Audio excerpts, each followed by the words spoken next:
네, 안녕하십니까. 장기용 기자입니다. 지금 연일 이재명 대통령이 부동산 집값 무조건 잡겠다 이런 강력한 메시지를 내고 있는데 못 잡을 것 같냐부터 시작해서 어젠가요?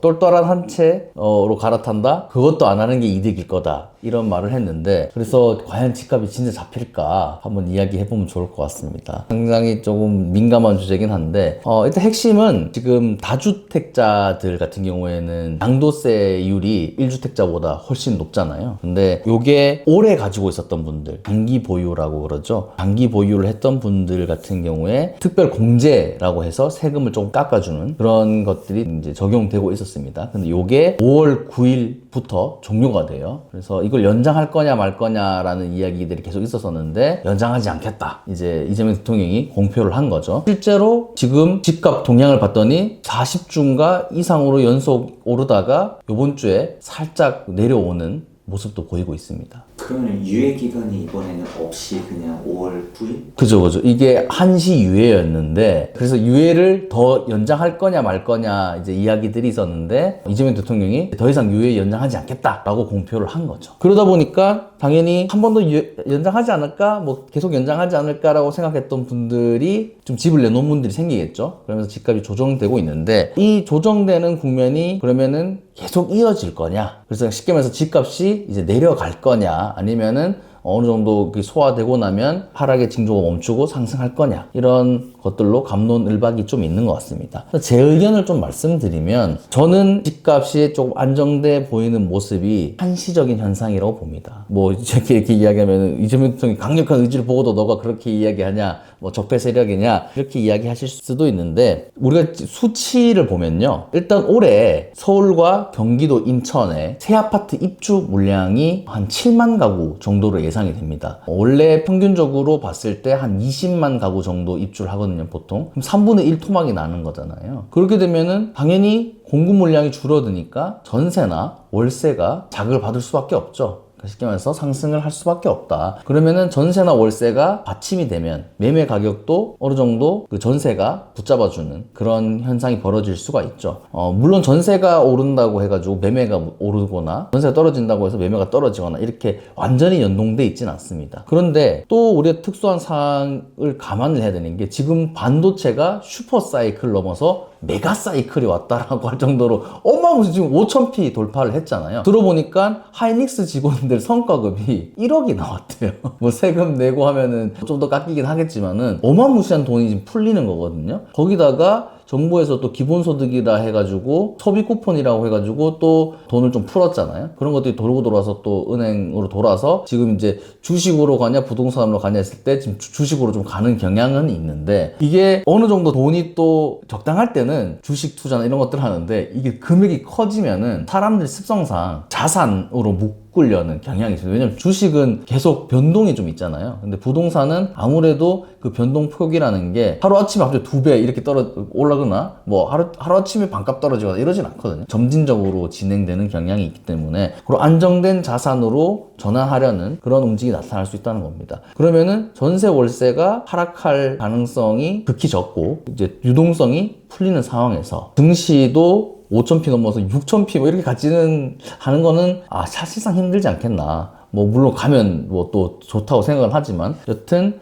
부동산에도 그런 자금의 유입이 일어나지 않을 수 없다. 그런 측면에서 봤을 때 지금 2026년부터 2027년, 2028년 거의 한 2030년 정도까지 입주 물량이 계속 마르거든요. 입주 물량이라는 거는 사실은 앞서 한 5년 전, 정비 사업으로 치면 10년 전에 계획했던 게 지금 이제 입주를 하는 겁니다. 그러니까 우리가 지금 아파트 짓겠다 해서 바로 하루아침에 지어지는 게 아니잖아요. 그러니까 이거 입주 물량을 단기간에 급속도로 늘릴 수가 없는 거거든요. 그런 측면에서 봤을 때는 부동산이 물론 대통령의 강력한 의지가 있고 강력한 정책을 쓰겠다라고는 하지만 당장에 잡히기가 쉽지 않지 않겠나, 그렇게 조심스럽게 점쳐보고, 그렇기 때문에 정부에서 더욱더 강력한 정책을 내놓을 가능성도 있죠. 다만 지금 정책을 보면은 일단 세금을 엄청나게 지금 때리겠다는 경고를 하고 있고요. 그 다음에 토지거래 허가제를 통해서 거래 자체를 묶어놓은 상황이거든요. 근데 문제가 이 토지와 이 팔고자 하는 게 사실은 약간 배치되는 경향이 있죠. 토지거래 허가라는 게 실거주 여건이 있는 사람들이 허가 신청을 해가지고 구청에서 허가를 득해야지 집을 살 수 있는 구조잖아요. 근데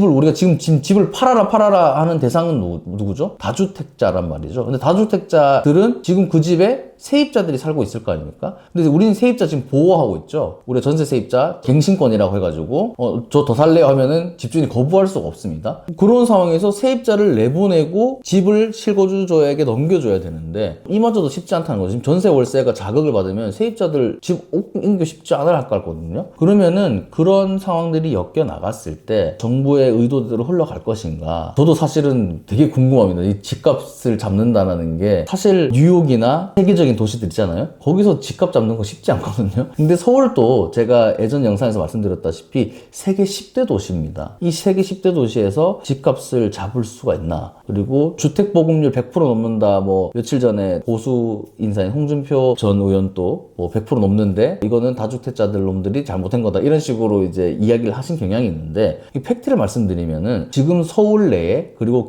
경기 인천까지 합쳐가지고요 20년 넘은 주택의 비율이 50%가 넘습니다. 지금 서울 같은 경우는 30년 넘은 주택 비율이 50%가 넘거든요. 아파트로만 국한돼서 보더라도 30년 이상 된 주택이 20%가 넘습니다. 15년 이상으로 또 넓혀서 보면은 60% 정도 넘거든요. 그러면 이 주택들이 이제 구축이지 않습니까? 근데 우리는 경제는 또 성장을 했고 그러면은 거기에 맞춰서 사실 새 아파트와 옛날 아파트는 전혀 다른 것을 가지고 있거든요. 그런 부분에서 그걸 바꾸고자 하는 욕망을 막을 수는 없는 거 아니겠습니까? 그런 부분에서 집값 잡는 정책이 과연 어디까지 갈 수 있을 것이냐 한번 제대로 고민할 필요가 있지 않겠나 싶습니다. 그동안 부동산 잡으려고 정책들이 진짜 많았었는데 이번에 이재명 대통령이 이제 칼을 꺼내들었다고 보잖아요. 이번에는 어느 정도 영향이 있을 거라고 보세요? 지금 이제 세금 유예를 이제 더 이상 안 하겠다라고 했기 때문에 당연히 다주택자들 일부는 그 유예를 좀 생각을 해서 가지고 있던 분들은 일부 물건을 내놓고 지금 있는 상황입니다. 근데 이게 과연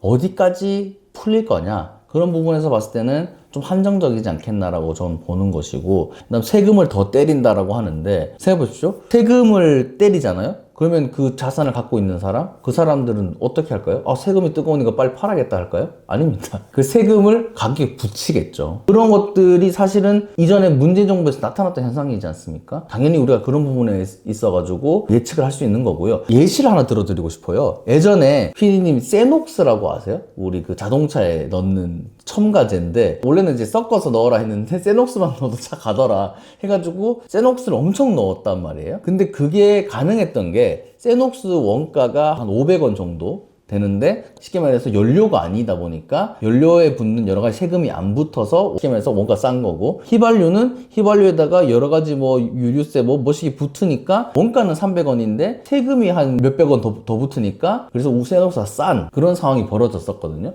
근데 이거 어떻게 해결됐냐면은 세녹스에 세금 때려버리니까 더 이상 세녹스 넣을 이유가 없죠. 왜냐면 생산 원가 자체는 휘발유가 더 쌌거든요. 그러면 기름값이 왜 비쌌냐? 거의 절반이 세금이거든요. 그러면 부동산도 세금이 붙었을 때 뜨거 하고 파는 사람도 있겠지만 그 세금 그냥 가격 붙여버려야지. 이 현상을 해소하기 위해서는 서울 부동산에 몰리는 그런 현상을 해소해줘야 되는데 우리나라 지금 국가 경쟁력 이런 걸 봤을 때 그럼 경제를 후퇴시킬 건가요? 그건 아니잖아요. 지방 지금 5극 3특이라고 해서 지방을 활성화시키겠다고 하는데 다주택자 규제를 하고 있는 상황에서 서울 사람들이 서울 집 팔고 지방에 집을 사러 간다? 쉽지 않은 일입니다. 지금 당장에 청와대 참모진도 강유정 대변인 용인이랑 반포에 아파트가 2개가 있는데 용인 아파트 내놨죠. 그 다음에 지금 참모진들 대부분 그리고 여당 의원도 다주택자들한테 집 팔 것이냐 했더니 시아버지 유언이라서 못 판다.